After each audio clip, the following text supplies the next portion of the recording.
Seorang pria terlahir kembali 3 hari sebelum kiamat. Hal pertama yang dia lakukan adalah menggali bertonton tanah di pinggiran kota dan menyimpannya di ruang penyimpanannya.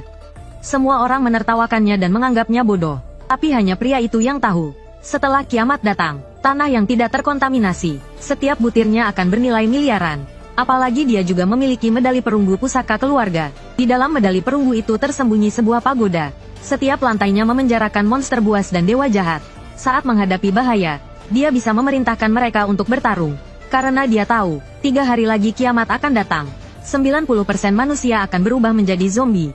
Seluruh dunia akan menjadi neraka. Dan dia tidak hanya memiliki beruang hitam peliharaan Dewi Kuan Yin, tetapi juga monster gila Lei Zhenxi.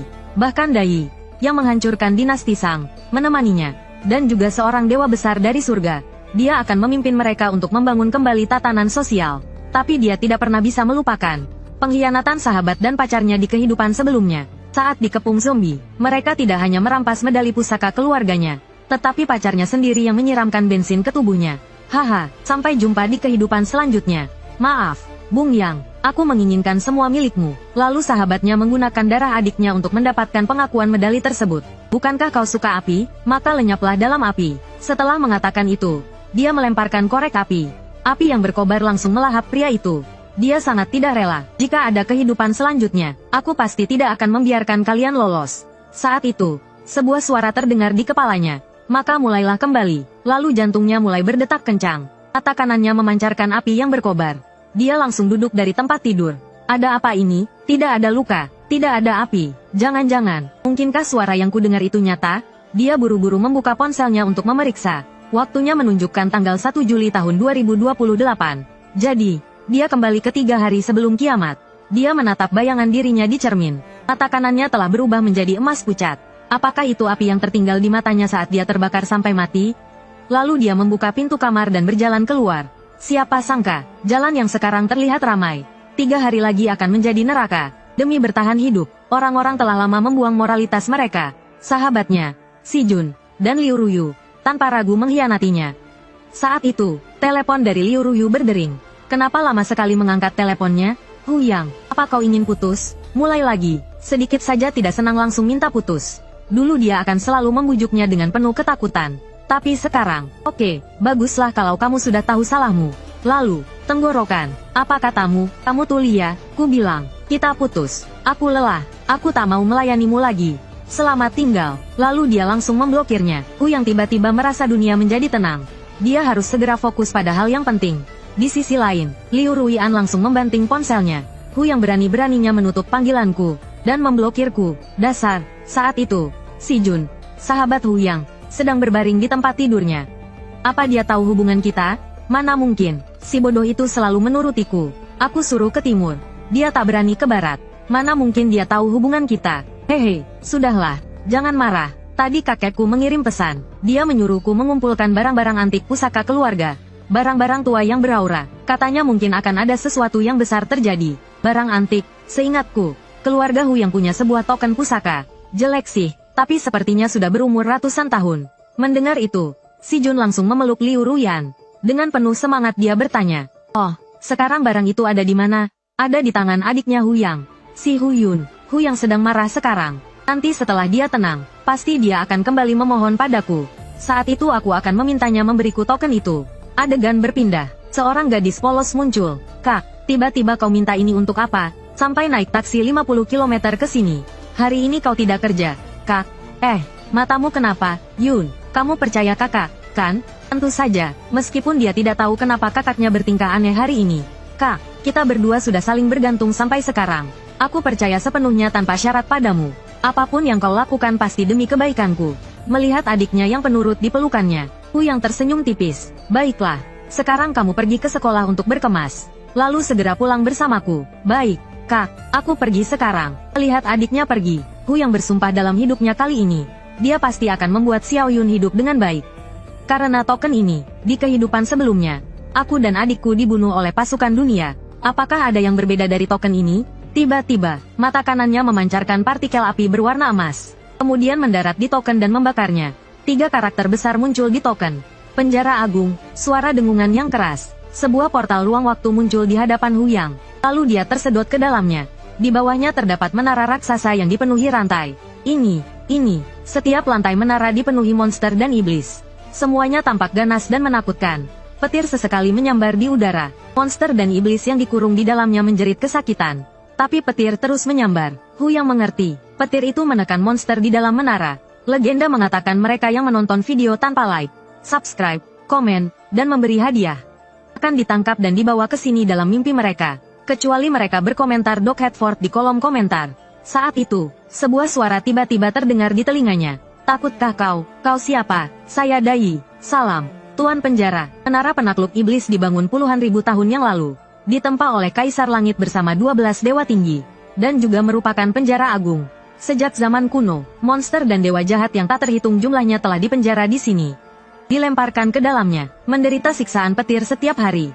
Dan dekrit penjara agung di tangan Hu Yang adalah satu-satunya kunci untuk membuka pintu. Inilah alasan Dai memanggilnya Tuan Penjara. Jadi, Tuan Penjara, ingin melihat para tahanan Anda? Untuk detail lebih lanjut, bagaimana kalau saya laporkan sambil kita melihat-lihat? Baiklah, merepotkanmu. Hu Yang dan Dai perlahan berjalan menuju menara penakluk iblis. Begitu Hu Yang masuk, pisau angin yang dahsyat menyerangnya. Dai segera memperingatkannya untuk berhati-hati. Cahaya keemasan memancar dari mata Hu Yang. Semua pisau angin yang menyerangnya ditangkis. Dai tidak menyangka dia begitu kuat. Tuan Penjara, yang ada di matamu itu benih api neter, kan? Itu sebabnya Anda bisa hidup kembali dengan mengaktifkan kembali benih api neter.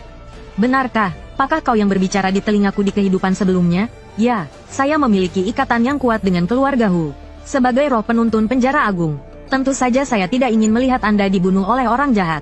Keputusasaan dan kemarahan Anda sebelum kematian di kehidupan sebelumnya membangkitkan kemampuan api Anda, dan mengaktifkan benih api neter. Saya hanya memanfaatkan kesempatan itu. Hu Yang akhirnya mengerti. Inilah alasan dia terlahir kembali. Sekarang kiamat akan datang. Dan dia telah membangkitkan kemampuannya. Di kehidupan ini, semuanya akan berbeda. Hu Yang kemudian menyuruh Dai untuk memimpin jalan. Penjara besar ini terbagi menjadi 9 tingkat. Dengan kekuatan jiwa Hu Yang saat ini, ia hanya bisa membuka gerbang penjara di tingkat 1. Tiba-tiba, matanya melebar. Ia melihat seekor beruang hitam dikurung di dalam sel. Bukankah ini binatang buas yang ditunggangi Song Si Jun di kehidupan sebelumnya? Beruang hitam itu mengaum dengan marah. Namun sedetik kemudian, beruang hitam itu berubah menjadi anjing penjilat. Aduh, apakah ini penguasa penjara yang baru? Benar-benar muda dan berbakat. Sudah ribuan tahun, akhirnya kami bertemu dengan Anda. Apapun perintah Anda, katakan saja. Ia bahkan mulai merengek. Hu Yang terkejut. Dai juga sangat terkejut. Dasar beruang hitam, kau bahkan tak punya malu di depan penguasa penjara. Minggir kau, aku bahkan belum menjilat. Ini tidak bisa dihindari. Meskipun dia adalah Raja Iblis 1000 tahun. Tapi setelah dikurung selama 1000 tahun, menjadi seperti anjing itu wajar. Saat itu, sebuah suara sumbang terdengar. Penguasa penjara itu apa? Omong kosong. Hanya mengandalkan token itu. Ingin aku tunduk, biarkan petir ini menyambarku selama 1000 tahun lagi. Pertama Sudai, lalu beruang hitam. Penjara ini dipenuhi monster legendaris. Hu Yang memperhatikan penampilannya, paruh burung, tubuhnya juga dililit petir. Orang ini, mungkinkah Lei Zhenxi? Saat itu, Dai menyanjung. Hihi, seperti yang diharapkan dari penguasa penjara. Sekilas langsung tahu siapa dia. Monster di dunia ini terbagi menjadi 7 tingkat. Prajurit, tentara, jenderal, panglima, raja, orang suci. Penguasa penjara saat ini berada di tingkat terbawah menara penjara. Tempat jenderal monster dikurung. Semakin ke atas, semakin kuat monster yang dikurung. Konon di tingkat teratas terdapat dewa kriminal tingkat orang suci. Hamba pernah mendengar Dewi Nuwa berkata, pernah ada makhluk tingkat dewa di antara langit dan bumi. Tetapi mereka telah lenyap dalam waktu. Semoga penguasa penjara bekerja keras, segera naik tingkat, dan menguasai seluruh penjara. Hu Yang baru menyadari bahwa ia telah meremehkan menara ini. Monster tingkat jenderal di dasar saja sudah begitu kuat. Ia jadi penasaran siapa yang dikurung di tingkat teratas. Siapapun itu, di masa depan mereka semua akan menjadi kekuatan Hu Yang. Di akhir zaman ini, ia harus terus menjadi lebih kuat. Penguasa penjara, dengan kekuatan jiwa Anda saat ini, Anda hanya bisa sampai di sini. Anda perlu menyerap lebih banyak kekuatan jiwa, untuk menerangi lebih banyak ruangan, menuju tingkat yang lebih tinggi. Kekuatan jiwa berbeda dengan kekuatan Yineng. Kekuatan Yineng bisa diserap dengan memburu zombie dan makhluk mutan. Tapi kekuatan jiwa hanya bisa didapatkan dengan membunuh dewa. Dan 3 hari lagi, para dewa akan turun. Itulah saatnya dia berburu. Sekarang yang terpenting adalah mempersiapkan diri. Hu Yang datang ke jalan barang antik. Di kehidupan sebelumnya, ada orang beruntung yang membeli tali pengikat dewa di sini. Dan menjadi pengguna kekuatan Yineng yang kuat. Sekarang, Maaf saja, barang itu akan diambil oleh Huyang. Jika tidak salah ingat, harta karun itu masih ada di sini. Dia begitu yakin, karena dia memiliki api neraka. Sementara itu, ayah Song Si-jun datang ke sini bersama seorang ahli appraisal. Bukankah itu Huyang? Kenapa dia ada di sini? Si-jun, kamu harus ingat, teman yang kamu pilih harus bermanfaat bagimu. Mengerti? Tenang saja, ayah. Huyang itu orang bodoh yang mementingkan kesetiaan. Mudah ditipu. Ada apa, Tuan Song? Tidak ada apa-apa. Saya melihat seorang kenalan. Tuan Huang, mari kita cari barang antiknya dulu. Semua bergantung pada penilaian Anda. Tenang saja, Tuan Song. Hanya ini kemampuan saya. Sayangnya, kebanyakan di sini hanyalah kerajinan tangan. Beberapa hari yang lalu, setelah sembahyang di rumah leluhur, saya terus bermimpi dinasihati oleh leluhur untuk mencari barang-barang antik. Lebih baik percaya daripada tidak. Tidak boleh tidak percaya. Hari ini saya secara khusus mengundang Anda ke sini. Harus berhasil. Tiba-tiba, mata Tuan Huang tertuju pada sebuah labu. Ketemu, itu dia. Tapi Hu yang lebih dulu mengambil labu itu. Tuan Huang merasa ada yang tidak beres. Melihat itu, pemilik toko senang sekali. Hahaha, ada ikan lagi. Labu ini dari dinasti Ming. Harganya setidaknya segini. 10.000. 10.000, cuma segini. Terlalu mahal. Coba saya lihat. Tapi tangan Hu yang memegang tali merahnya.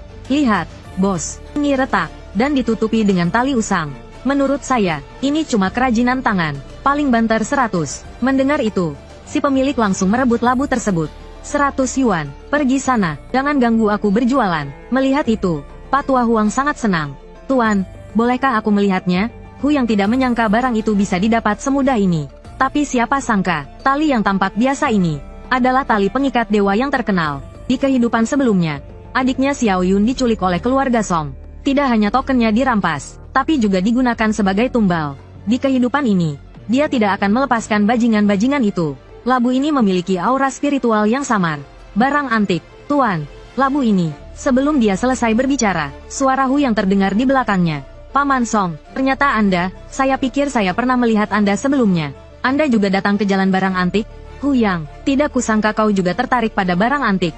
Ngomong-ngomong, ku dengar dari Si Jun kalau keluargamu punya barang antik. Nanti aku ingin mengobrol denganmu.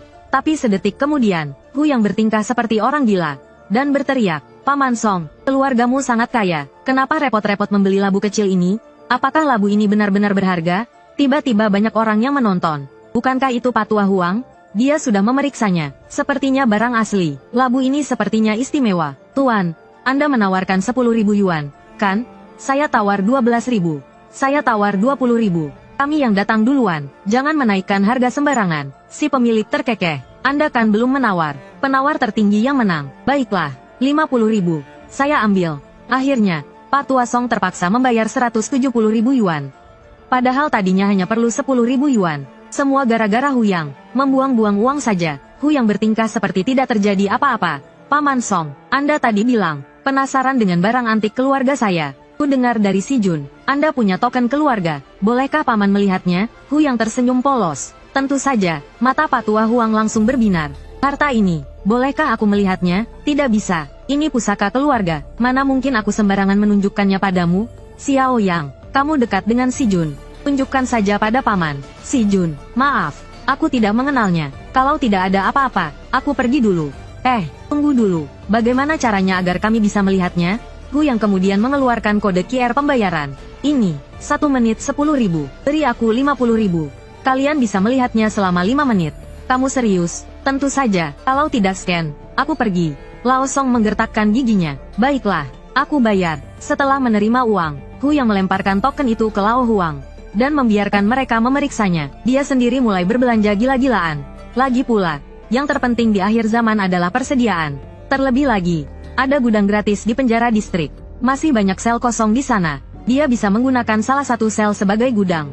Jieji sekarang mulai menunjukkan nilainya. Barang apapun yang dimasukkan ke dalamnya akan tetap sama. Makhluk hidup juga bisa. Hua Jing dan yang lainnya adalah makhluk hidup. Tapi dia ingin makan ayam. Hu yang memijat dahinya. Rubah makan ayam. Wajar saja. Sekarang dia hanya membeli, dan membeli. Selama itu bisa dimakan, dia membelinya. Orang yang tidak tahu akan mengira dia akan membuka peternakan. Ponselnya segera memberitahu bahwa saldonya tidak mencukupi. Sudah selesai melihatnya, 5 menit sudah habis. Mau tambah waktu? Xiao Yang, bisakah token ini dijual padaku? Ini, Tentu saja bisa. Berapa harganya? 10 juta. Keduanya tercengang mendengarnya. 10 juta. Kenapa? Paman Song, token ini telah diwariskan selama ribuan tahun. Benar-benar barang antik. 10 juta tidak mahal. Jika Anda tidak ingin membelinya, aku pergi dulu ya, Tuan Song. Token itu memang barang antik. Nilainya setidaknya 500 ribu. Dia memasang harga yang sangat tinggi. Haruskah kita mencoba menawarnya? Menurutku, membelinya dengan 100 ribu seharusnya bukan masalah. Lao Huang, kerja keras hari ini. Silakan pulang dulu. Kemudian orang tua ini mengeluarkan teleponnya. Si Jun, bawa beberapa orangmu dan segera bertindak. Temukan Huyang dan adiknya. Bawa mereka dan token itu kembali. Bocah kurang ajar, berani memintaku. Leluhurku datang dalam mimpi. Selain mencari artefak kuno, dia juga memintaku menyiapkan darah gadis untuk ritual pengorbanan. Sebelumnya aku masih ragu, tapi kau sendiri yang cari mati. Maka jangan salahkan aku. Tanpa sepengetahuannya, Huyang sudah mengetahui semuanya. Hehe, sudah berniat membunuhku. Ya, bagus. Aku khawatir kalian tidak berani bertindak. Sayang sekali, tidak mendapatkan lebih banyak uang darinya. Tapi jangan khawatir, hutang harus dibayar satu persatu. Tak lama kemudian, adiknya keluar setelah membereskan barang bawaannya. Huyang mengambil barang bawaan itu. Ayo, kita pulang. Saat itu, wali kelas Huyun mengejar mereka. Astaga, dia memakai stoking jala. Bu Guru Bai, kenapa kau kemari? Kau masih bertanya, Xiao Yun, kenapa kau tiba-tiba meninggalkan sekolah?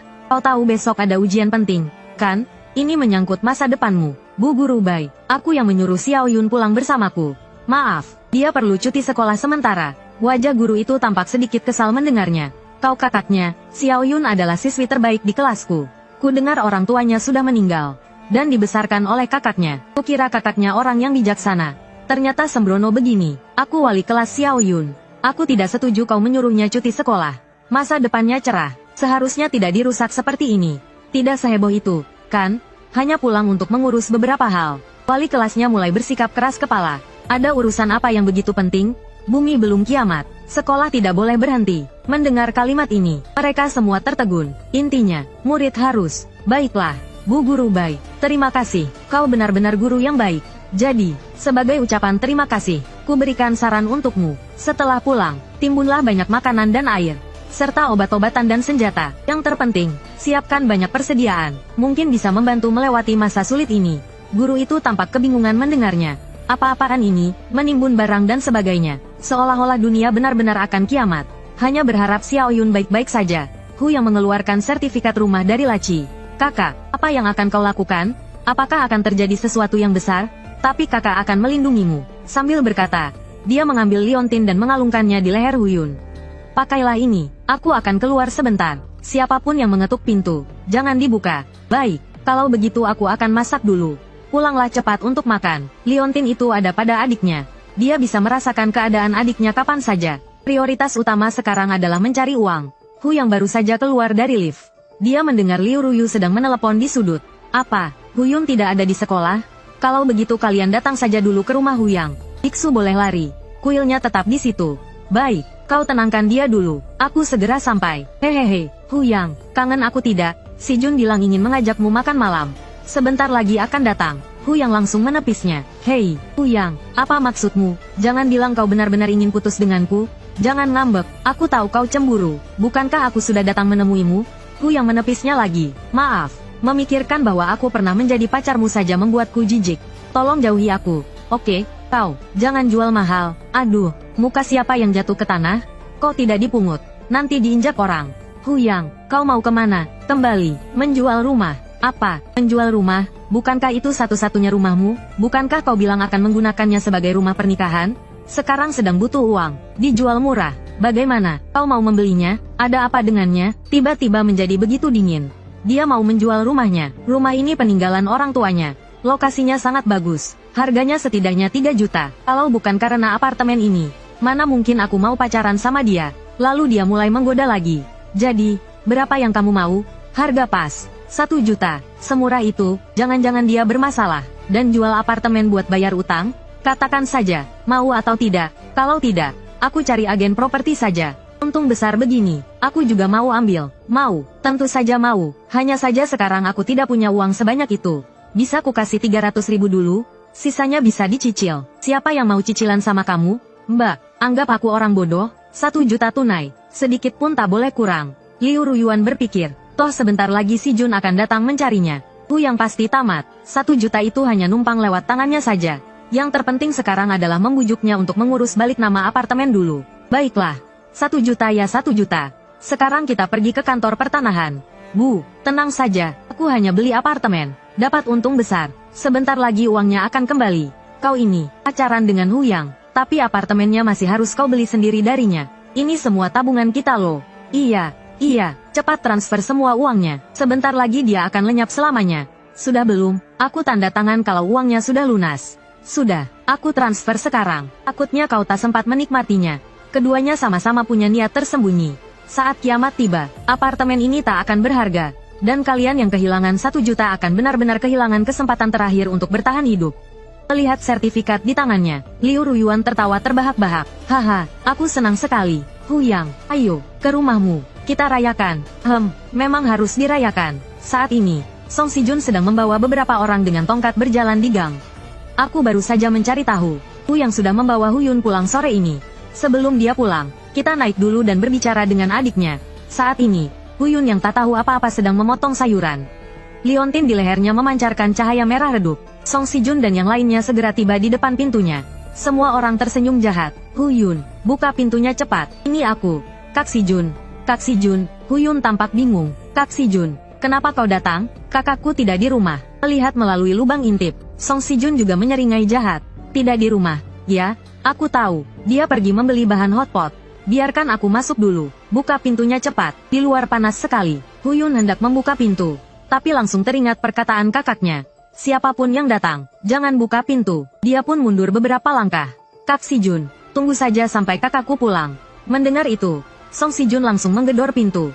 Serius, Huyun, kau waspada padaku, kau membuatku sakit hati. Buka pintunya, jelaskan pada Kak Si-jun. Apapun yang dia katakan, Huyun tidak akan membukakan pintu. Song Si-jun berbalik dan menyuruh anak buahnya mengambil alat. Tenang saja, Kak Si-jun, kami sudah lama di jalanan. Membuka pintu kecil ini mudah saja. Huyun, token itu ada padamu, kan? Iya, kakakku memakaikannya padaku. Tapi dia tidak menyadari, gagang pintu sudah mulai berputar. Bagus, kalau begitu aku tenang. Brak, pintu didobrak. Sekelompok orang menyerbu ke arahnya. Orang yang memimpin langsung meraih tangan kecil Huyun. Bukankah lebih mudah kalau kau membukanya saja dari tadi? Gadis nakal. Song Si-jun menyambar token di leher Huyun. Inikah barang antik yang ayahku inginkan? Hehe, sekarang Huyun dan tokennya ada di tanganku. Nanti aku akan membuatnya berlutut dan meminta maaf pada kakek. Kak Si-jun, kenapa? Bukankah kau teman baik kakakku? Song Si-jun menyeringai jahat. Kau tahu kenapa aku dan kakakmu begitu dekat? Karena dia orang bodoh. Dia sepenuhnya percaya setiap kata yang kukatakan. Aku punya banyak rahasia gelap. Jika terbongkar, aku perlu kambing hitam, kan? Huyun tampak tidak percaya. Bagaimana mungkin? Dan, kalau bukan karena Huyang, mana mungkin aku kenal Ruyan? Dia sangat menggoda. Lepaskan aku. Begitu dia selesai bicara, dia ditampar dengan keras. Set, pelan-pelan. Adik kecil Yun, kalau kau teriak lagi, aku sumpal mulutmu pakai kaos kaki bau. Hahaha, Kak Si-jun, kau jenius sekali. Gadis kecil ini sudah dewasa belum? Kalau itu, kau bisa periksa sendiri. Masih banyak waktu. Saat mereka sedang asyik, mereka tidak tahu bahwa bencana akan segera datang. Pernahkah kalian mendengar tentang pesta pora? Tuan-tuan sekalian, tiba-tiba muncul cahaya terang di atas kepala mereka. Cahaya itu begitu menyilaukan hingga mereka tidak bisa membuka mata. Detik berikutnya, hal aneh terjadi. Mereka mendapati diri mereka berada di pesta kolam renang. Masing-masing ditemani wanita cantik. Tuan, hamba akan melayani Anda. Song Si-jun sangat gembira mendengarnya.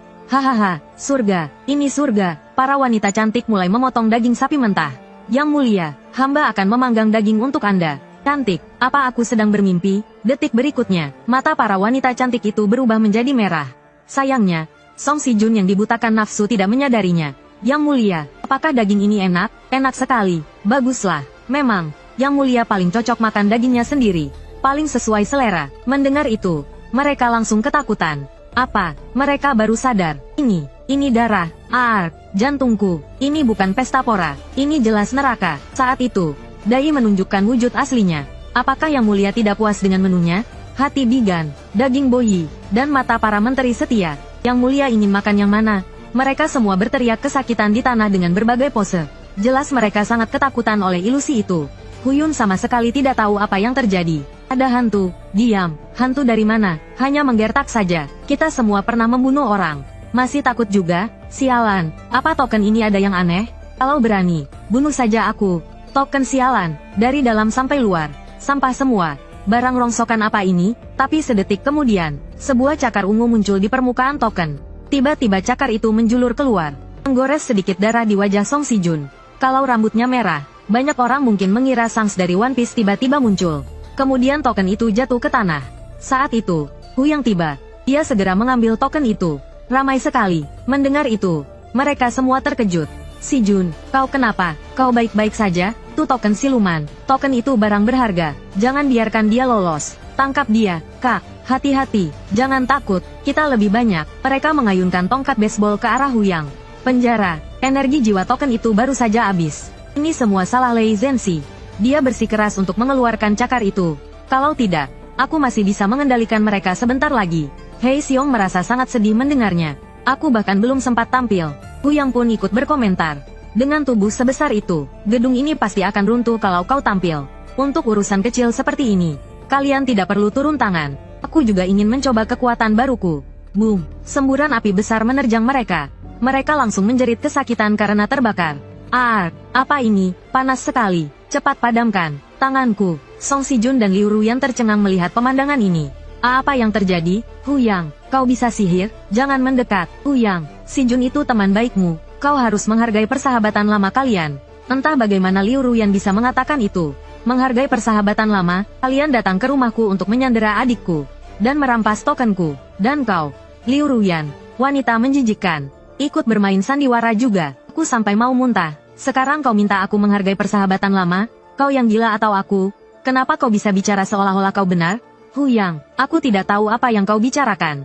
Ini semua salah paham. Ruyan, bukankah kau pacarnya? Bujuk dia. Kalian akan segera menikah. Nanti aku akan jadi pendamping prianya. Tapi sambil bicara, diam-diam dia mengeluarkan pistol. Benar, Huyang, bukankah kau ingin menikah denganku? Aku tidak mau mahar lagi. Senang, kan? Lagi pula kau sudah tidak punya apa-apa sekarang. Tapi aku masih mau menikah denganmu.